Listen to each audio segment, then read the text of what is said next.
How long can you stay in your home before you use it as an investment property? Hi, this is Scott Hastings. I'm a loan officer in North Carolina, and I get a lot of questions from a lot of times younger people that are thinking about doing, I guess you call it house hacking.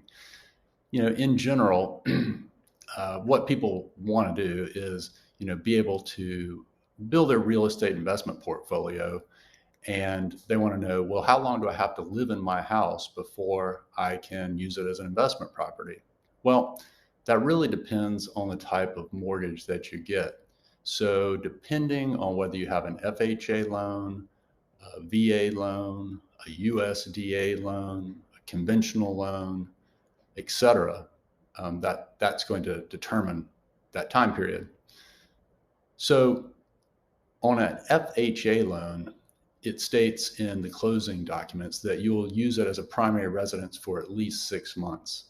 So in general, as long as you've been living there in your primary residence for 6 months, you can keep it, buy another home, and use that house as an investment property. On a VA loan, you're going to want to keep that for a year. So a VA loan obviously is 100% financing. It is for primary residences. And, really with any of these loan types, it is really about intent. I mean, do you intend to live in this home when you buy it as a primary residence? You really must do that up front. So again, a VA loan, you're going to want to live there for at least 1 year. A USDA loan. So a USDA loan is a government program or government-backed loan, like a VA or FHA loan, that is made to promote rural homeownership. So just because it's a USDA loan, it doesn't mean that it's necessarily in a extremely rural area. There are plenty of USDA properties that are, well, even in city limits, but on the USDA map, they're eligible. That's really a topic for another video. That's a great home loan, by the way. But let's say that you do a USDA loan, 100% financing. You're going to have to live there for 3 years before you use it as an investment property. But again, if you intend to use it as a primary residence, you meet the qualifications to get into the home with a USDA loan with no money down, then after 3 years, you can keep that property, buy the next property, and rent out the original property. On a conventional loan, that's really going to be 1 year, but this is probably the loan type that is most concerned with intent. So, life changes. If you buy a home, you intend to live there, for a long time as your primary residence.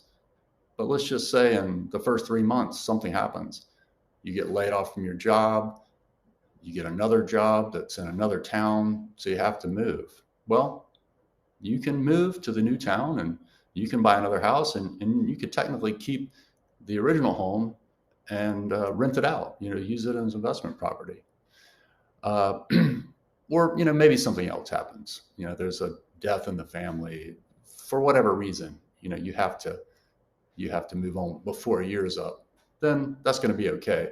But if the lender reaches out to you, they want to know, well, what happened? What you don't want to do is basically commit loan fraud. It's occupancy fraud, and it's very serious. Occupancy fraud is, it's felony. After 2008, quite a few people went to prison for loan fraud, and this is one type of it. But on a conventional loan, generally, if you live there for a year, you can move on, rent out the original property, and you'll be okay. This really brings up another topic, which I'm going to talk about in another video because it deserves its own video. But especially in this environment, rising interest rate environment, this is being recorded the end of June 2022. Rates are hovering right around 6% interest.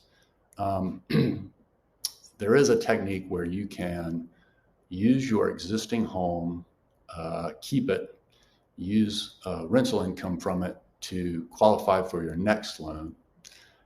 So if you want to hear more about the original topic I talked about, which is how long do you have to keep your home before you rent it out, or you want to learn how to keep that home and use the rental income to qualify for your next home, please reach out to me again, Scott Hastings. If you like this video, please click like and subscribe so you'll be updated when another video comes out. If you have any questions, please put them in the comments below. Thanks.